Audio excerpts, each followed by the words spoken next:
Are we recording for the podcast? Hello, Morning Rush regulars. I was wondering if I should turn the monitor down. Well, I was there. Are we recording? We got to record for the podcast. So, hello. How are you? As we kill time here waiting for the beginning of the recording of the podcast. I hope you all had a good weekend. Tumbleweed, are you dancing for us? You were in Florida. Tell us about your trip St. to, Augustine. Yes, one of the most beautiful cities in the world. The America's oldest city. Mm-hmm. And I saw the Fountain of Youth. Did you jump in it? You look like you did. You look young as a baby.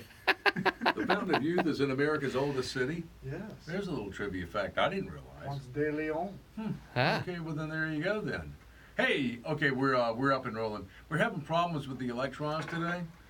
First and foremost, our little video editor here on the laptop, not working. It's a Monday and the electrons have called in sick for the computer. So we're back to old school in it. Thank you for moving the camera back and forth, Tumbleweed. All right, so now we do tomorrow's show today. Kelly's explaining to me something about plant parents. I had no idea we had such a term as plant parents. Oh, my wife's sister is a plant parent. Monica, nice to see you. I'm sure you're watching. Monica probably has close to, I'd say, 100 plants in her house. She's obsessed with plants. She loves plants, and that's a popular thing now. Not just for I don't want to call you middle-aged Monica, but you know, people in their 30s and 40s and 50s. They all love plants, but so do younger people in their 20s. Unfortunately, according to a new survey, millennials are struggling with the pressure of being a plant parent. 25% or so say they would rather get a root canal than have to take care of a plant because of the stress. How much sunlight is it supposed to get? How much water does it get? Do I have to talk to it? Do I dust it? What do I do? There's all these questions. And so, I mean, that's kind of funny that they're stressed out about trying to raise I don't even know what a daffodil or whatever it is in their house. But what is it that stresses you out? So there's something in your life that most people do, like raise plants. Most of us don't have any problems raising plants, but there's something in your life that most of us can do without having a lot of stress, but you're like, Yeah, I mean, they've actually created a term for you. See, I guess growing up in the country, plants were just part of everything that we did, whether it was in the crop or the garden or the house or in the flower garden. We just did that. You plant the seeds, and then the sun comes down, and you get rain, and then they grow. But I understand inside, then everything is controlled. But I didn't realize the stress level that comes with this. Well, that's what I'm saying. Again, that's something new to them because I didn't raise plants as a kid for whatever reason. So now it's a stressful thing to them. But they recognize the irony of it, that that's something that most everybody can do. Is it like maybe you're stressed out? I see so many people that get stressed out trying to pull into traffic. Like they just can't grasp the concept of how you pull into traffic. And they'll start, and they stop, and they start, and they start. Maybe it's shopping. Maybe it's like, do I get, this? Like I the other day, literally this was stressful for me. And you're going to laugh at it because you always laugh at me. But I stood there. The guy actually came up and talked to me at the grocery store because I stood there for no less than 5 minutes debating. My wife said she wanted gluten-free elbows, the macaroni. Sure. Gluten-free elbows. They didn't have gluten-free elbows.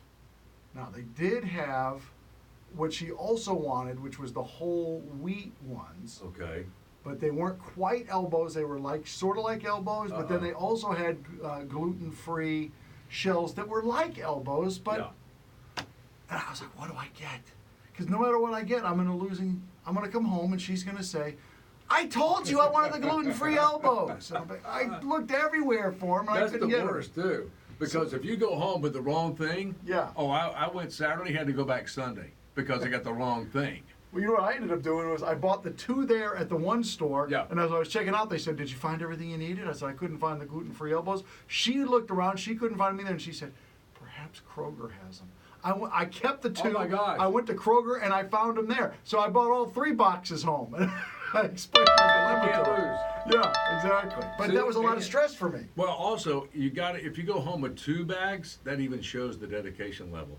Look, sugar, they didn't have it, so I went to the Kroger after that. Then I went, to the Walmart. I went to 5 different grocery stores. This is what I got. So something in here worked good. But But that was stress for me. So stress. Could it be? How about teeing off in a golf tournament when everybody's watching you? That one's really pressure. Some Yeah. people, they just can't handle it. Right. Or you're a youngster, or you watch your kid. Here's one. Parents whose kid is about to make a free throw shot, they're at the free throw line, it's their kid in the spotlight. Parents just cringe under that. They can't deal with the stress of it. What if my kid misses a shot? Yeah. He's going to look like he's no good. He's a kid, that's what happens. Yeah, no. So we'll find out what stresses you out tomorrow morning. I got a story here, Jonathan, about an Elsa doll that was bought for Christmas of 2013. Elsa, that's the girl from Frozen, right? Yeah. They believe it's possessed. And here's why the Houston lady believes it's possessed. It could be. Everything went fine for a couple of years. Then the doll, because the doll would speak in English, it had all these phrases from the movie.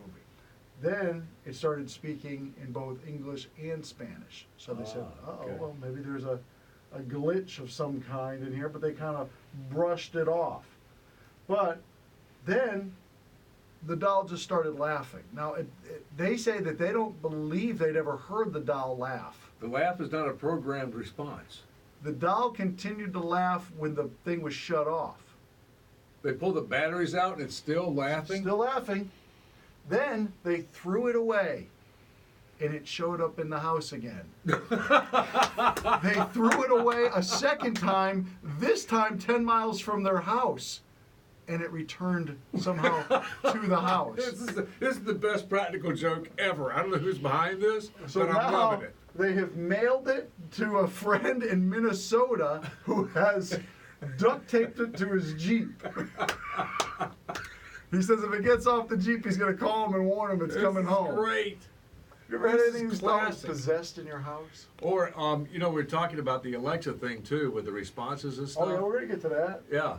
I should have. I wanted to watch that movie. It came out of the theaters a couple of years ago, and I didn't see it. And I saw it on like Amazon or something. It's called Jexy, where the Siri like becomes its own thought process, has its own IT. It's running this guy's life. I got to go back and watch that movie because it sounds like the same thing's going on with the Frozen doll. Yeah, it's crazy. Like Jonathan mentioned, Alexa, apparently, the people who programmed Alexa have all these free time to come up with funny answers for Alexa, and I guess Siri possibly. I don't have Siri. But you ask it a certain question like, Alexa, how about more cowbell? And Yeah. then Alexa responds from the Saturday Night Live bit, you know? Yeah. I don't know if she actually goes into the whole Christopher Walken, yeah, let's really explore the studio space. I don't know what voice, but she does say, let's explore the studio space. So we're going to find out your funny questions for Alexa tomorrow. I guess if you ask Alexa, you want to go on a date, she'll say, I like you more as a friend or I something. need to like email that. a friend of mine. He's on the Alexa team. And, Really? Yeah. That's huge. Yeah, I'm going to email him because they've got to be going through all these questions because, you ask Alexa something, all that information is being stored. Mm-hmm. So they would have to look at, what are the biggest questions Alexa gets asked. And they're going in now, kind of like there's a software program available where you can actually program Alexa. So you can say, Alexa on the wall, who's the fairest of them all? And she will say, Jonathan Rush. yeah, she'll say, Angela, it's you. So, and you can respond, you can actually put your responses in, but this is just these guys having fun. Yeah. What Yeah. a fun team that will be to work on, by the way, the Alexa team. That's what I'm saying. That's huge. We'd love to hear from that guy. But what have you been asking Alexa? We've got a reality TV star named Jade Roper.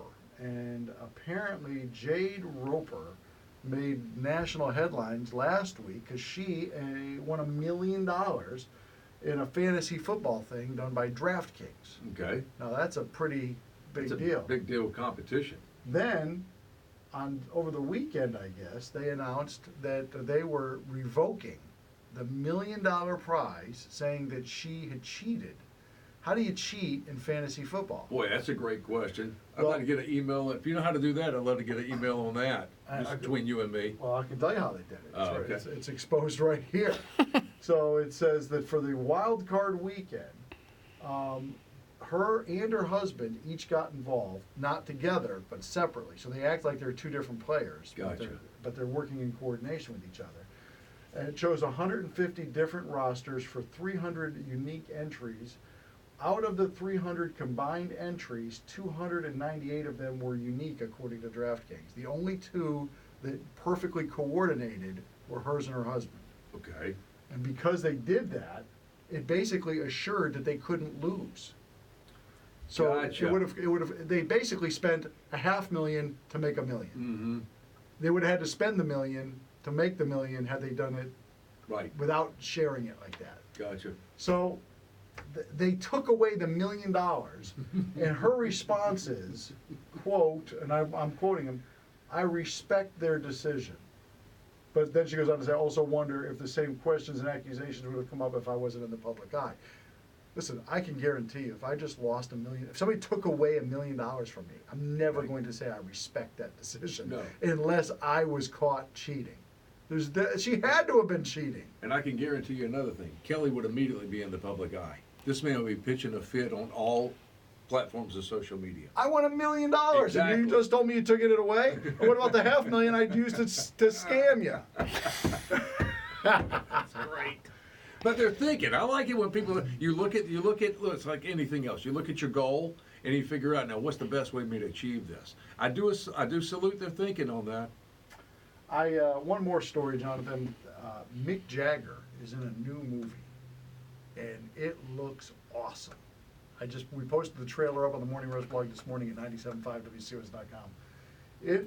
I'm hoping that it goes to mass public. They said it's going to open in Los Angeles and New York on March 6th. It stars Donald Sutherland and Mick Jagger. Donald Sutherland's still kicking, Yeah, as is Mick Jagger. as is Mick Jagger. Yeah. More impressively, Mick Jagger's still kicking. All we need is Keith Richards. Mick Jagger plays, I guess, a art collector, Okay. and he has a mansion on Lake Como, and he persuades a couple to steal a painting from Donald Sutherland. Gotcha. So it looks like an awesome movie. Mick Jagger is an actor. I've seen him in a couple of things, but not like in big roles. Yeah, not a role that had more than 3, 4, 5 lines. Just a cameo appearance. So he's kind of making his acting debut at age whatever he is now, 75. or Something whatever. like that. But you So- got to have something to fall back on, Kelly. This whole singing thing doesn't work out. Yeah, exactly. All right, so tomorrow we got to talk about the plant parents, or what's stressing you out more Yeah, what importantly. is stressing you out? And then, because we mentioned several things that could be stressing you out, so we're going to do that at what time? 7:10? The plant parents, yeah, that sounds good. Okay. And then pick one for 6:10.